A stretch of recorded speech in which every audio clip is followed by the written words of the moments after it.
Hey everyone, and welcome back to The Verdicts In. I'm your host, Nicole. I'm Gary. And today we are talking about American Sports Story, Aaron Hernandez, Season 1, Episode 3, entitled Pray the Gay Away. It is written by Chelsea Laura, who's worked on Greenleaf, Blind Spot, and Wu-Tang American Story, or American Saga, and directed by Paris Barclay, who's also doing next week's episode. He has worked on The West Wing, awesome show. Great show. Sons of Anarchy, another awesome show. Yep. And American Horror Story. Love it. Yeah, I need to go back. I used to be too scared to watch the American Horror Stories. I just couldn't get them. I watched like the first season and I was too scared. Yeah, you were scary. But now I'm opening up a little more to my horror. I'm into my horror. I'm not gonna say for sure I'm in my horror bag, but I'm slightly in it. I do occasional horror. So that is another Ryan Murphy show just like this one. So it's good to see that he, like, when he works with people, he likes them, he continues working with them. All right, Gary, before we get into everything that happened on this episode, what are your thoughts and your thoughts on the title? First off, I love seeing the relationship between him and Tebow. And I mean, the title is self-explanatory. If you watch the show, you watch this episode, it's self-explanatory. And that goes back into his relationship with Tebow. It's good to see Tebow being there for his teammates like that. Yeah. Because, when Tebow came in the league, like, I wasn't really familiar with Tebow in college. I knew he was good, but he just wasn't my guy. So, I'm a Georgia Bulldogs person, Georgia Tech. So when he got into the league, you didn't hear too many negative things about him, but you heard, people making fun of him, and saying that, he wasn't good, just different things about him.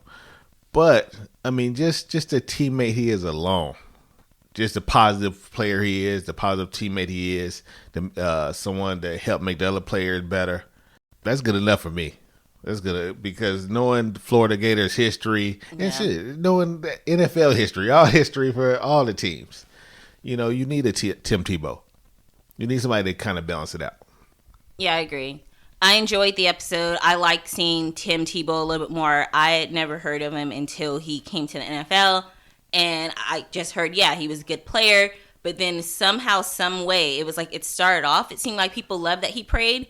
And then it shows you how quickly society will turn on you. Like, keep your friends and family close. Because it was like, oh, he prays, good. And then like weeks later, he's a weirdo. Look at him praying. I'm like, what? How did it turn so quickly on this guy? That shows you how weird the 2000s got. Yeah, it was so weird. It was a weird time. I'm like, why are y'all mad? Like, if this is the only thing you have to complain about is that he's praying, that's not hurting anybody. Yeah, I think it started in the 2010s. Okay. This weird stuff started. Yeah. Where we started shaming people for the most innocent stuff. Craziest stuff. Right. He likes to recycle. We hate him. Yeah, society is weird as a whole, but I enjoyed the episode. It was good, to see Tim Tebow trying to help him. Just not necessarily, I wouldn't say pray the gay away. I don't think or know for sure if Tim Tebow knew those were the demons that Aaron was fighting when he says he's trying to change and he's sinning. But either way, he was there as a positive support. Right. All right, so we start off. Gators are having a big run. They are winning. Coach Myers gets his third national championship win. Aaron is like a celebrity on campus. Yeah, he's on top of the world. Yeah. Amazing run. I don't know. Like, to me, that's already impressive that you got 3 national championships. The next year, if you don't win the championship, I mean, you always want to win. Don't get me wrong. Especially if you're in a competitive field such as sports, you want to win. The goal is to win. Yeah, when you're one of the best college teams or one of the top college teams, there's a couple of them that's just expected to win. Right. Alabama went through their time where it was just expected. Yeah. UGA expected. So there are some teams that's just expected to win in that moment. Yeah, and that was one. So, I mean, they did, but later on we'll see how he reacts, or the Coach Myers, how he feels when he doesn't win that championship. So Aaron is showing his friends or other players, like, hey, this is how you pass a piss test. They have a whole fake penis. He shows them how, like, they're going to have to see the pee come out and everything like that. I'm like, dang. I'm pretty sure it's more advanced than that these days, but he had a little contraption and then immediately smokes after. He's like, yep, this got me through the test, but like, dude, you're about to go to practice, so why would you ever smoke before practice? Well, that shows you how cocky he was, which is understandable because he was a great player and he knew the coach would let them get away with whatever. Well, just not just the coach, the town. Yeah. He know he could get away with whatever happened. Even if he failed a piss test, people would be mad at the coach for sitting him down or mad at the league. Yeah, they wouldn't be mad at him. They're like, man, why are y'all testing him? Weed ain't helping him, which is true. Weed is not going to help him perform better. If anything, it will slow him down. Right.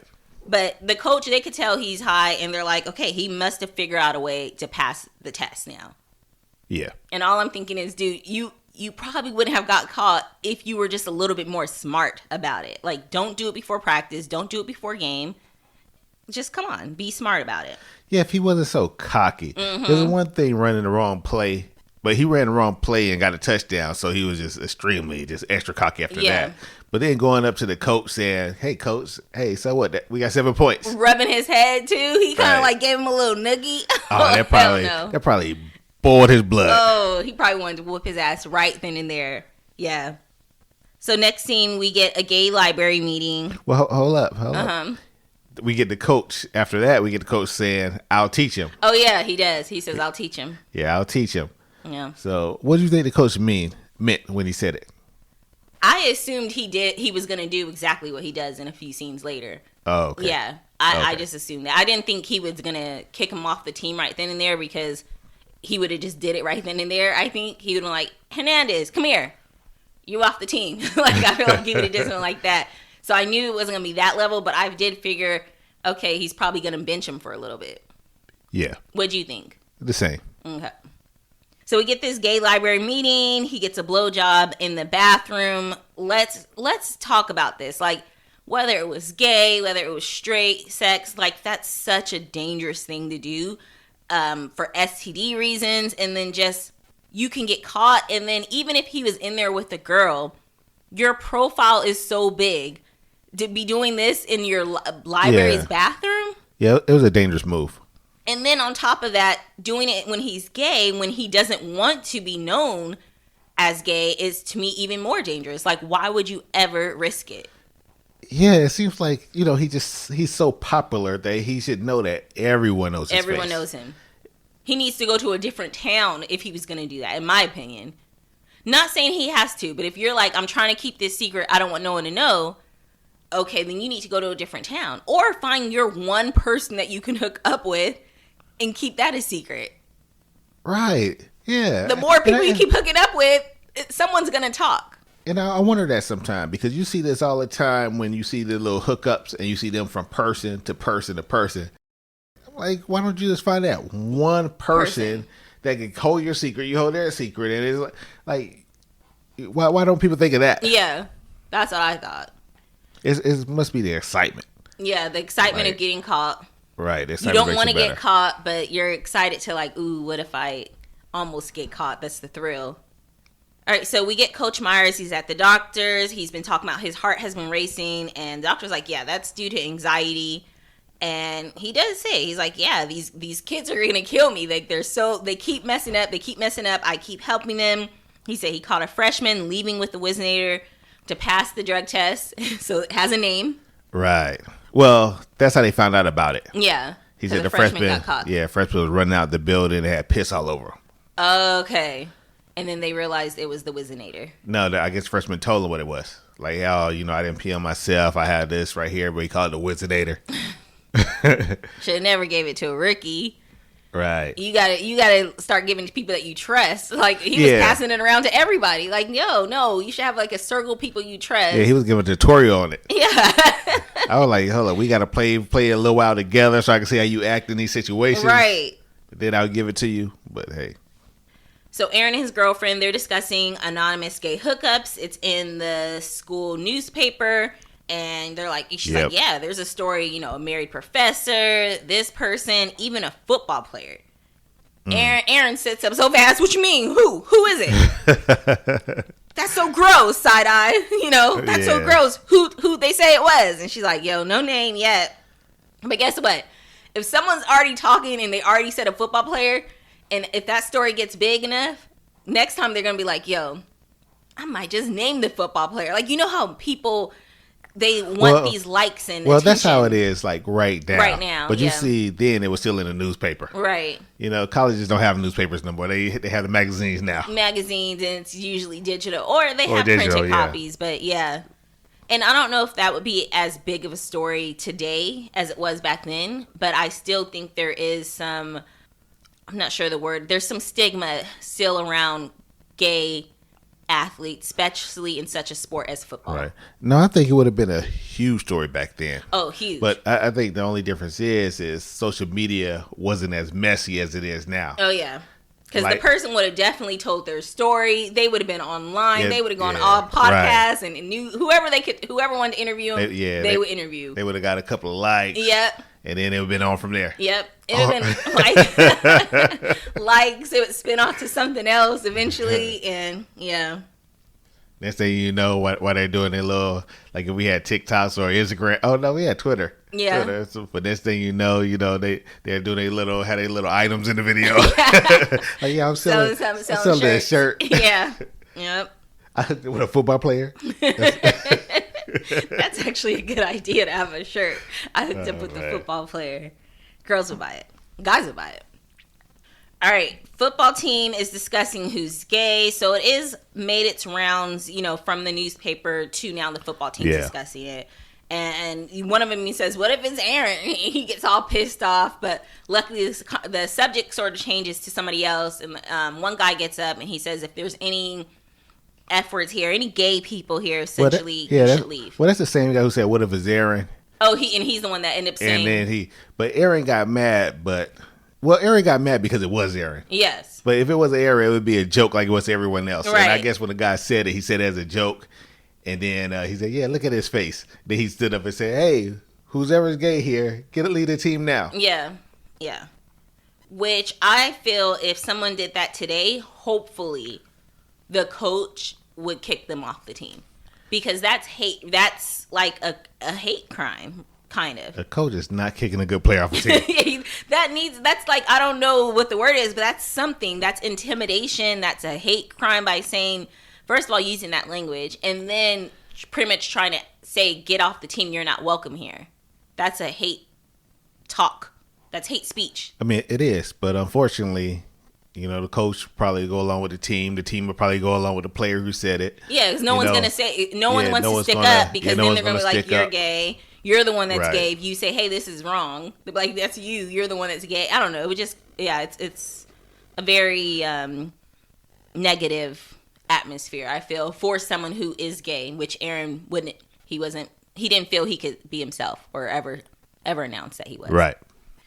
But this is when Aaron finds out what the coach meant, or when we find out what the coach meant when he said, he'll learn his lesson. Yeah. And Aaron's replaced by the second string. He runs his play. Aaron's like, wait, it was so funny. Aaron's like, what?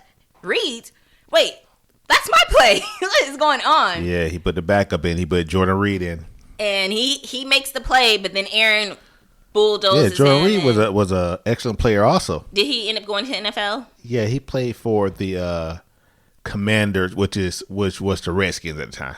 Wow. Washington Redskins. That's impressive that so many people got to go to the NFL. Well, he knocks him down. A fight ensues, and coach tells Aaron to hit the showers. Go on. And I think the coach is realizing, hey, Reed is a good player. Less trouble. Well, the coach knew Reed was a good player. Yeah. He knew it. That's why he drafted him. Yep. So, and that's what these players don't understand, and I'm surprised they don't, because like Aaron knew how good he was and who he was behind. So, they're going to go out and get the best players. So if you mess up, there's another good-ass player waiting to take your spot. Yeah. Even the second string, third string, they're all good. They're all good still.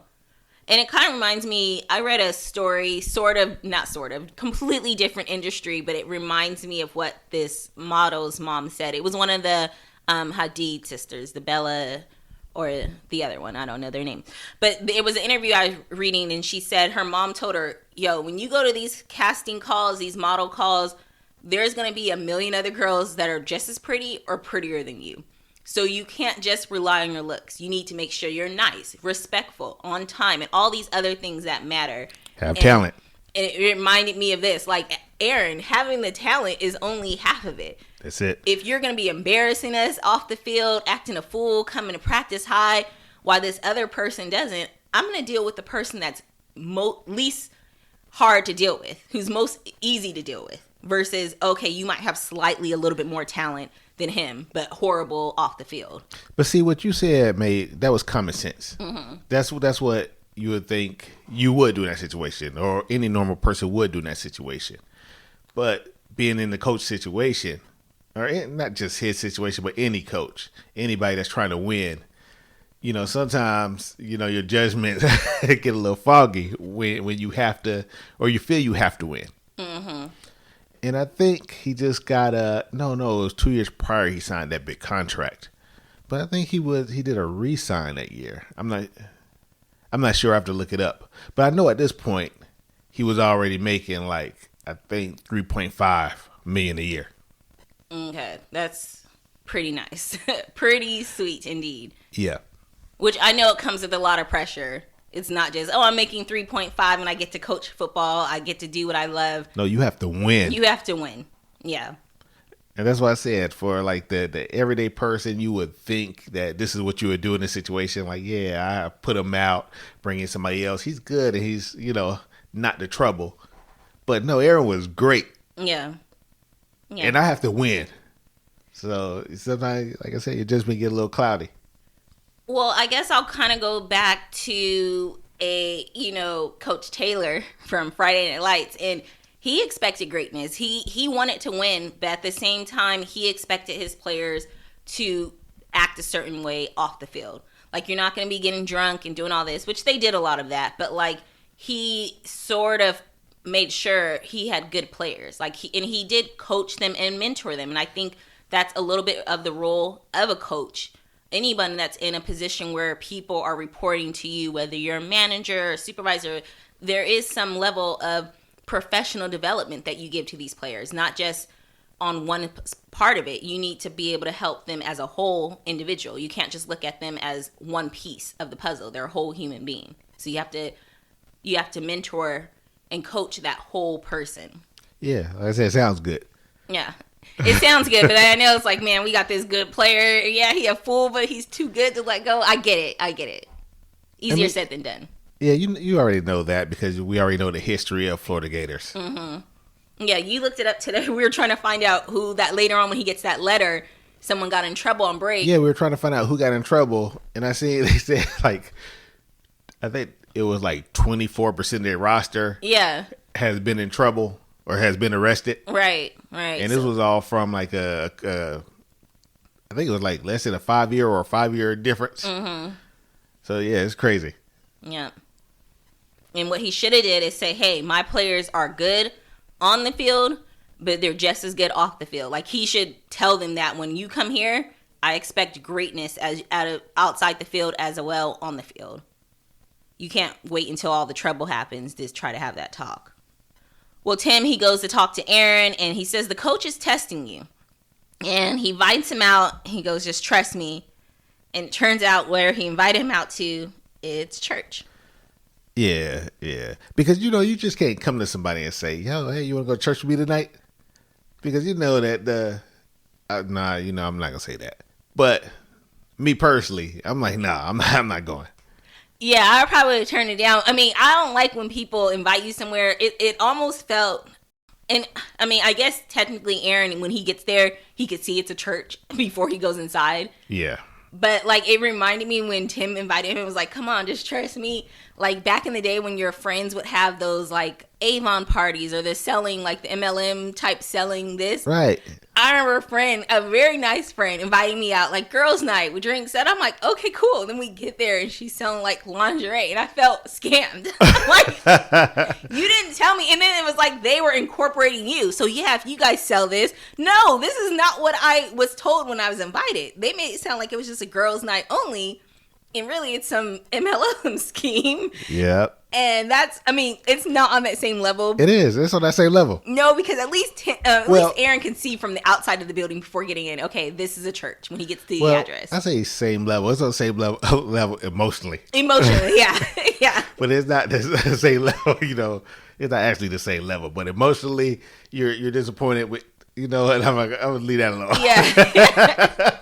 I was like, this point when you get to both places, when or if you didn't plan on being there. Yeah.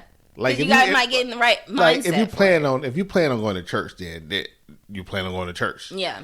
But if you don't have any plans on going in there, and this is where you show up to, or like you said, the little Avon party, you don't have any plans. They say, yeah, come hang out and have drinks. Yeah, and then you get there and they're selling bottles of wine. Yeah. Yep. Been there too. Oh, I think you were there one with me. Yeah. Mm-hmm. Well, Aaron asked him if he really believes anyone can change, and they have this whole conversation. He says, football is all he has. He wants to go pro, and he knows he has to fix some stuff. And Tim is like, yo, I have temptations too, but I have my hand. And so he's like, I'm good. But he's like, God knows you're going to mess up, and it's okay. Like, Jesus will forgive you. And Aaron goes, yo, tell me what I got to do, and I'll do it. So at this point, it seems like he is all in on ready to do whatever he needs to do for his outside appearance to be able to make it to the pros. Yeah. But, that's also how people get you. When they invite you to church, sneak invite you and you get to church. Not only that, when you get there, everything the pastor say, they're talking to you. Yeah. It feels like it does feel like it. But that's actually what I do enjoy about church. Like, it's been a while, but every time I've gone to church, I'm like, shit, is the pastor talking to me? Like, it was like, this message was for me. I'm all looking around like, is anyone else feel like he talking to them? And then it feels like at some points, it feels like the pastor is staring at you. Like, not only is he talking about me, he's staring at me. No, I did hate when they used to like, if it's your first time, come on up, and people that know that's your first time are looking at you, stop looking at me. I'm not going up there. And then the second, if you're ready to accept Jesus Christ in, come up, and then you see people kind of like the people that you came with kind of like, gone up there. Like, stop. Like, stop doing that to me. Yeah, they get me every time. Yeah. I've been up front, went to the front a couple of times. I refuse. I don't care if it's my first time. I don't care if I felt everything they said. I refuse to get up to the front. I remember one time I went up front. I was so mad. I was like, man. Oh, it was one of these situations. Uh-huh. Like, I was hanging with these guys. They didn't tell me because it was like a church on a Tuesday or Wednesday. It was one of the weekday church days. And they was like, yeah, hang out, whatever. So we even went and got some drinks before. We was at a little restaurant, got some drinks, and then we went to, like I said, night church or whatever. Yeah, it's probably Bible study. Yeah, Bible study. Night church. Don't do that to me.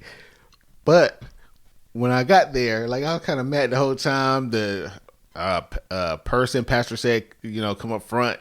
Everybody's looking at me. They bump me. So I'm like, man, let me go ahead and go up front. And then they do that, when they go down the row and touch everybody's head and people falling out. Mm-hmm. Well, they did that thing. They went down and started touching people's head. I'm like, oh, no, they're coming to me. Yeah. And if I don't fall down, I'm look like something's wrong with me when everyone else fell. Yeah, everybody fell. So when he touched my head, I had to fall too. Oh, so now I'm on the ground. Like I said, that's what you started before. I went to get back up. And I guess I went to get back up too soon because everybody else was still laying down, or they already knew. Well, they already knew that if you try to get back up, they're just going to push you. So he pushed my head so hard that my neck, dang, pushed my neck back. So now I'm on the ground, just, instead of being able to enjoy and pray and bask in this, I'm on the ground mad. I'm just laying there just mad, just pissed off at the world. Like, man, I can't believe they invited me here. I can't believe I'm laying on the ground right now. Like, how did I get here? Yeah, something like that. But I refused to fall. And you could tell they were like mad that I didn't fall. And I'm like, I'm mad at them for trying to force my head back. I'm like, trying to force me to fall back. I'm like, come on now. Hold on, you didn't fall? No, I refused. Oh, you like a straight heathen. I know, I refused. Me and then someone else after me, I believe, did not fall. But I was like, if I feel it, I'll fall. But no, I'm not going to just fall just for the sake of falling. I'm not going to be the only one standing. I was that night. Or someone else was with me too, but somebody else. But people swear the devil in you. I know, let them think. That was my last time, actually. I ain't coming back. Yeah, in fact, that time was my last. Well, that was my first and last time. In fact, I didn't want to hang out with them after that. Yeah. I can't believe they took me here. So, yeah. Yeah. Aaron's reading a religious book. I realized it wasn't the Bible because it had a whole section on homosexuality. I'm like, there's no book in the Bible titled homosexuality, so this must have been like a special religious book. Yeah, it was. I think it said Jesus Words or Jesus Talk. Okay. So it was a book. I guess it was a book kind of, some places people don't want to go directly to the Bible or to the Bible first when they're trying to teach people because that could turn some people away, turn people off because of the wording. So they give them this is the overview, this is the amateur version that you could kind of read now or whatever. But when they give you those books and you look at those books, it'll tell you where the Bible talk about it. Yeah. So if the chapters on homosexuality, somewhere in it, when it's talking about, it's going to say... It might reference the actual chapters. Yeah, the chapters that this came from, the chapters that everything came from. Yeah. Our kids used to have, I gave them the Action Bible, which I really liked. It was like kid friendly. Yeah, that's a good one. And it's comic book, and it's kind of just telling different things in a childlike manner with comic book theme. And I don't know, I thought it was nice for that age range at that time. But Aaron, he deletes his fan folder, freaky ass folder. And he, because he had it up on the computer. I don't know how real that was. It's just up on his computer screen. It feels like all times. And I'm like, what if someone came in your room? Like your buddies popped in. Now you have to hurry and close your computer Yeah, he's in a screen. shared room. No, I feel he's in a single room. No, because remember at the beginning, well, he must be in a single one now. Yeah. But when he first went to the campus, remember he was in room and I think Mo came in there also. Yeah, but I thought they were just coming to get him because every time, remember, like last episode, he was like jacking off in his room with his computer right there when he was talking to the guy. So I'm like, that must be his single room. Or his roommate probably left with somewhere else. Well, he throws out his weed, and I'm like, why would you throw it down the toilet? Why wouldn't you just give it to a friend? Well, that's the thing. Because when you're getting into like the word and everything, get into the Bible, and you cut things off, if you think it's wrong for you, you think it's wrong to give away. Yeah, that is true. You don't want to give it to anybody else. Or or you feel like your journey has been I don't want to say a waste, but like, I know it's bad for me, but I'm just going to give it to somebody. Else. Yeah. I haven't learned my lesson yet. Right. Well, we see him. He's working out. He's actually going to class. He gets a religious tattoo. And now his girlfriend, she's like, yo, you're not smoking weed anymore. And now you're Jesus freak. See how people shame you? Yeah, I'm like, that's fucked up. She called him a Jesus freak. Jesus freak. That's you would think crazy. you'd be like, okay, my boyfriend's, looks like he's turning a new leaf. I think people are okay with religion as long as it's like, like an actor, they're winning an award and they thank God. Like, as long as it's that, like, oh, thank God, I want to thank God first, wouldn't be here without him, and then they move on. But if you say more than that, you start saying, like, my life changed when I found Jesus and start going in a whole speech, that's, like, too much for people. Like, they're okay with you being religious and say, like, you have to know when, and I'm serious because I even see it with not just the 10 people. Chris Pratt now is like super religious and people like hate him now, it seems like. I'm like, dude hasn't done anything. He just be talking about God and it's like now they hate this dude, even though he's still getting those roles. I like him, but yeah. It's like a meme I showed you that everybody was in a swimming pool and everyone in the swimming pool had pee around them and there was one person in the middle that didn't pee in the pool and all the people with pee around them was pointing at him laughing. Right. That's not normal, guy. Yeah, you're the weird one because you don't have the pee. Yeah. Right. And that's how people shame you. And I hate being around people and they shame me for not doing things that I don't think is good for me. Yeah. Like, you go to a cookout and you already told them ahead of time, like, yo, I'm only doing like turkey, dogs, and burgers, whatever. And they say, yeah, I'm happy for you. But when you're there, they try to offer you other stuff. Like, come on, man, this is my favorite burger. Taste it. Right. Like, dude, I told you I'm not eating beef. Right. Yo, but I put this. Nah, guy. You haven't tasted mine yet, though. No, and I won't. And after the girlfriend's making fun of him, the players are now laughing at Aaron. Like, you're not Tim Tebow. And like, what? Because they see him in a prayer circle. And when they're back in the locker room, Aaron pretty much tells him, like, yo, get off my back.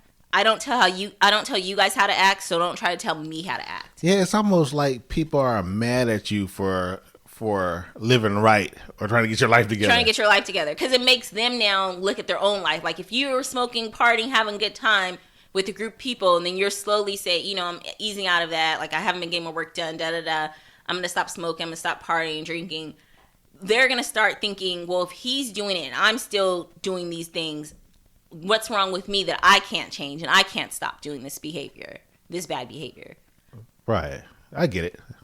I mean, at least that's what I feel. Because I'm like... no, that's a good theory. When he said it, I was like, yeah, why do they care? Like, him not smoking and not partying, why has that affect you in any way, shape, or form?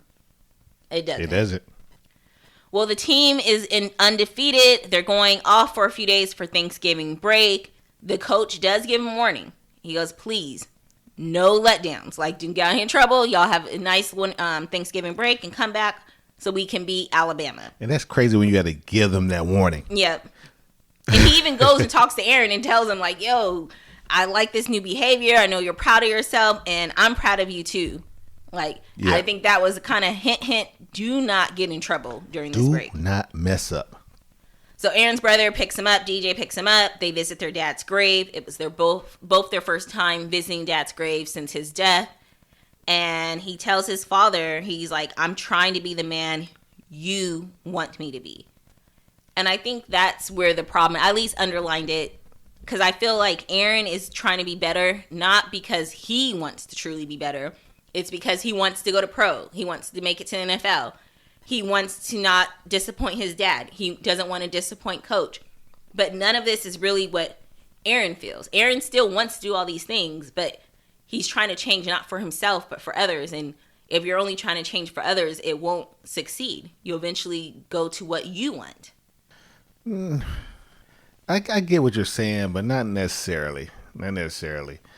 I mean, when somebody's trying to, I mean, I can get what you're saying about like sexuality. He was looking at that like, man, no, this is going to mess up my opportunity.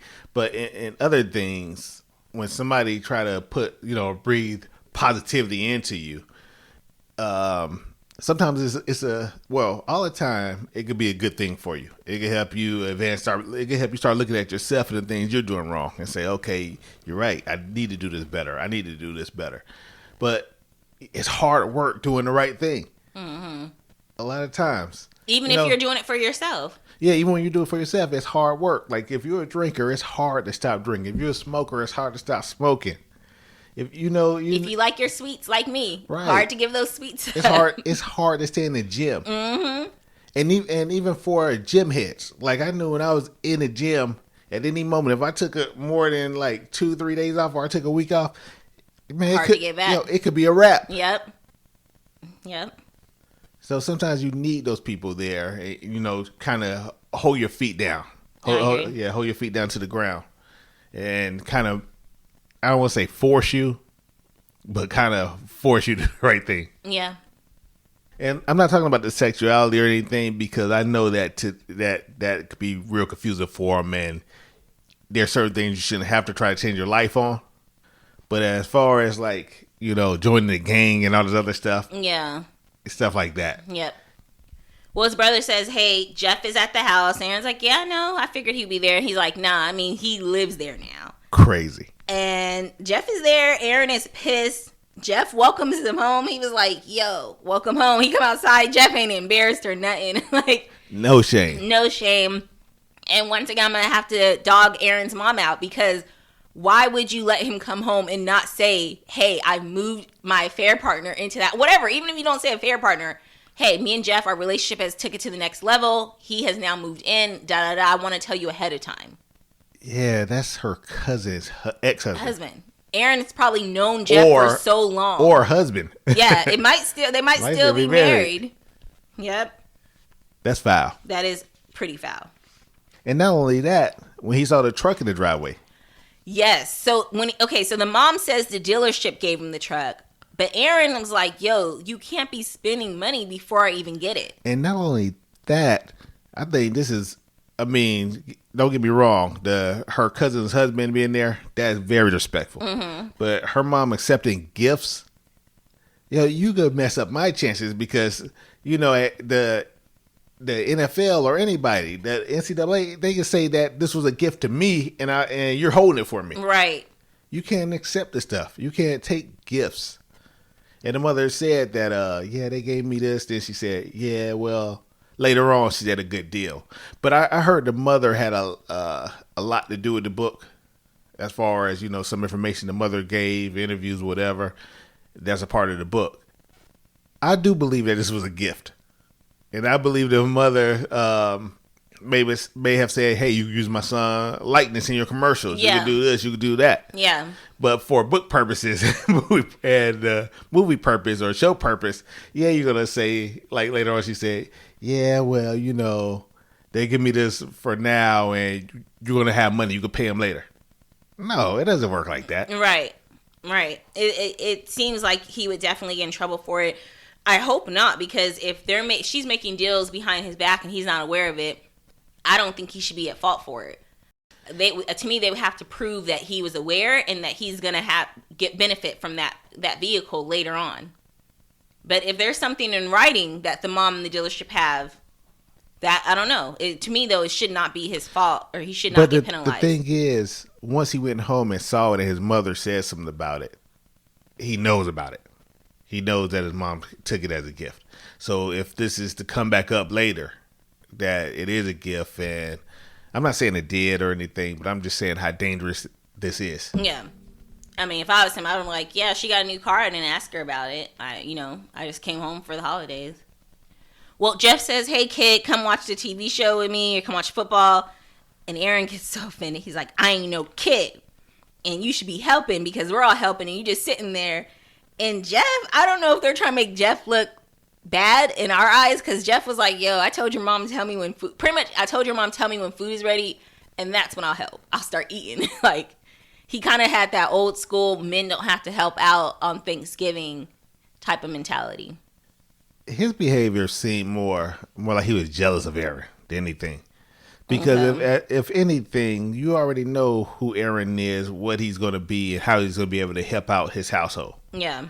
If anything, you're trying to make this visit less stressful. That's what I would think, yeah. Like, let me make sure I'm cool with this dude. I know where he's going. Not saying that Jeff needs to use him, but... Well, not even using them. Just, you already know that you're living in this household right now.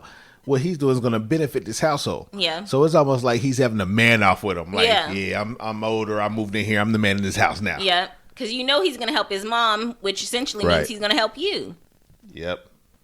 But Aaron is mad that Jeff sat at the head of the table. They have a little scuffle. They have some words. The mom says, do not ruin this day for me. I worked too hard for it. She's like, I'll just sit at the head of the table. After ruining the day for everybody else. Yeah.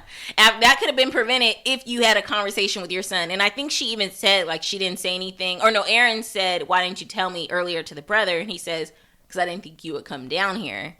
And it does seem like it's been a few years since he's been home for Thanksgiving. And see, that's another situation like the church situation. Mm-hmm. He didn't tell him because he didn't show up. Yep. Well, then Aaron hangs back out with Tanya, and I have Tweedledee and Tweedledum.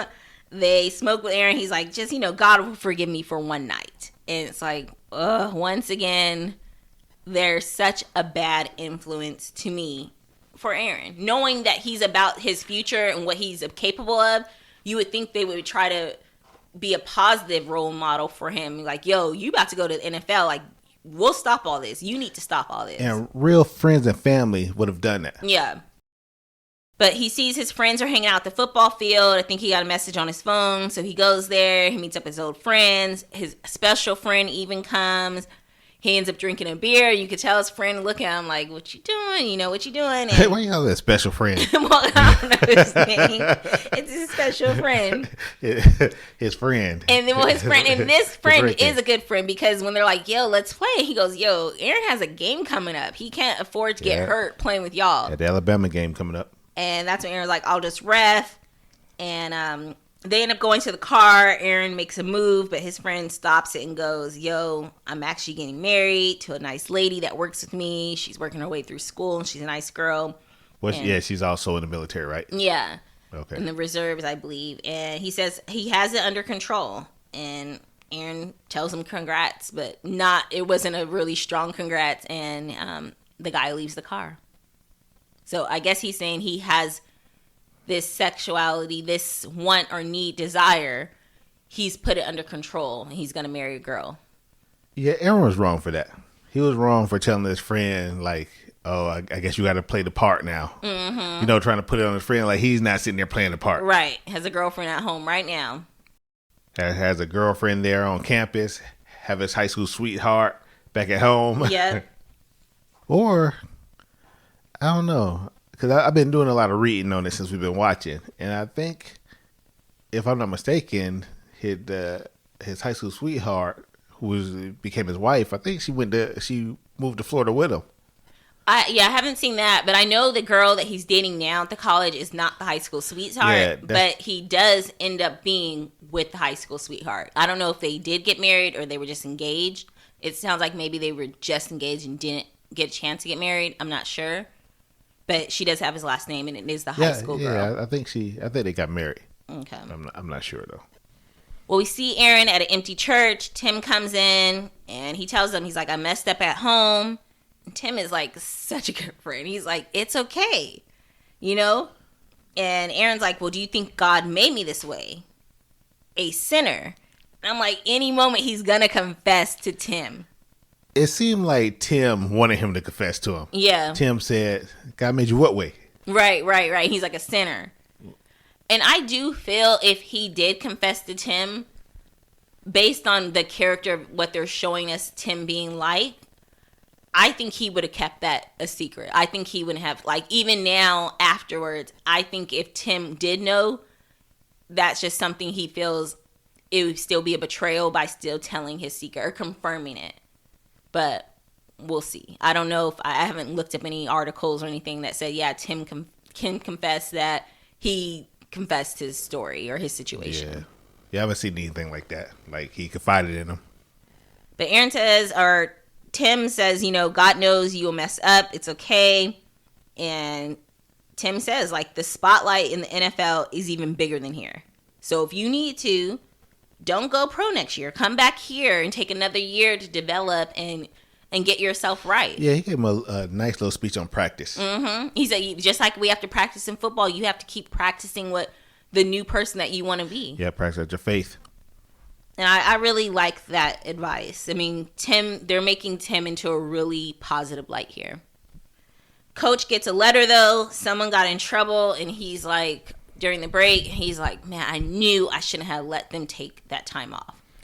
And that's when I tried to look up who got in trouble during that time. And there's just so many people. Like I said, so many people on this team. It's crazy. But I think it was Carlos Dunlap. It doesn't say when he got in trouble for. I guess he was. Let me hold on. Give me 1 second. Oh, he was arrested for DUI. Okay. So I think maybe that's who got in trouble. Maybe when he went back home, he was arrested for DUI. But there are just so many people on the list. But everyone else have dates by it or at months. Like, you know, there's some in May, November. There's no. This is the only one that doesn't have a date, and we know it's in November. Okay. Well, we jump to the Alabama and Gators game. It's at the end.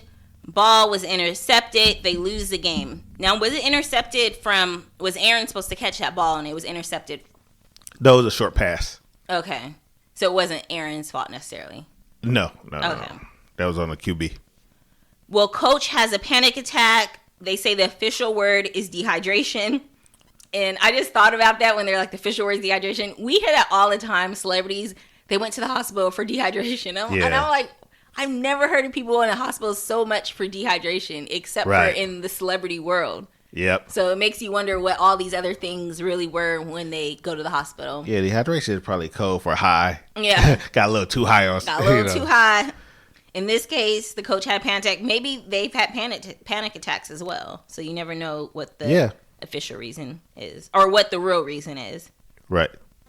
But he's pretty upset he didn't get championship. He says, especially with Tim Tebow going next year, he needs to reevaluate the team. And he's telling his wife, he's like, maybe you're right. I need to make some changes. She like me, like, oh my gosh, I'm glad. Okay, so you're quitting. We'll do this. She's like, nah. Oh, she had plans. She had plans. She waited for this day. Yep. And he was like, nah, I'm not quitting. He's like, I'm just going to get rid of the bad behavior. It's time to clean house. And history has shown us that he didn't. He did. Oh, he didn't. Yeah, obviously. It sounded good, but then he realized, okay, I need these people, these players. It needed to start long before they got to college. That's the problem. The problem is, like, players that are good, they get away with bad behavior their whole life. Mm-hmm.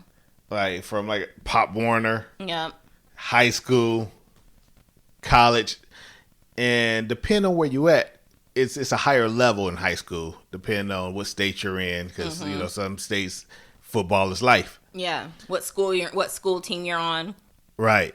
And then college. Mm-hmm. College, depending on what college town you're in. Yeah, those people go so hard for you, so you get away with bad behavior your whole life. So it's nothing that he could have done about it. Just like it's nothing when these players get to the NFL and they do something wrong. It's nothing their coach could have did about it. You seen in the NBA, what's the young guy name who had the gun? Gerard Morant. Yeah. But you see, after he came back, he got in trouble again for the same thing. Yeah. Like how? How do you do the same thing that you just got in trouble for doing?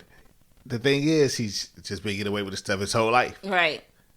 The thing is, they need to nip it in the butt. And if that means I'm losing a great player, I lose a great player. And eventually great players will know I can get kicked off for my bad behavior. If everyone follows suit and does this. But like I said, it sounds good. Yeah. It sounds good, but that would never happen. You have to have everyone technically on board, because if they think, okay, yeah, they don't play here, or I can get away with stuff here, I'll just go to this place. If you guys aren't allowing it at Georgia Tech or UGA, fine. Clemson, it's okay. They'll let me be bad. So it needs to be the whole way around, starting at the very lowest level from Pop Warner to high school to college into the NFL. They need to have always and some of them do have that. I forgot the exact word I'm looking for, but like a good Samaritan clause, not good Samaritan, but like, you cannot embarrass us. When these players get accused of beating their wives and stuff like that, you're out. Like, I mean, if it's found true, you're out. We're not giving second chances for this type of behavior. Like I said, it sounds good, and I think that's put into like any program you go to. It's the same wording. They're not going to put up with this type of behavior, and then they put up with that behavior. They're going to put up with that type of behavior. I remember like playing high school ball, and supposedly is grades. Grades, you had to keep it above this grade point average. They're going to find a way for the good players. They're going to find a way for them to play.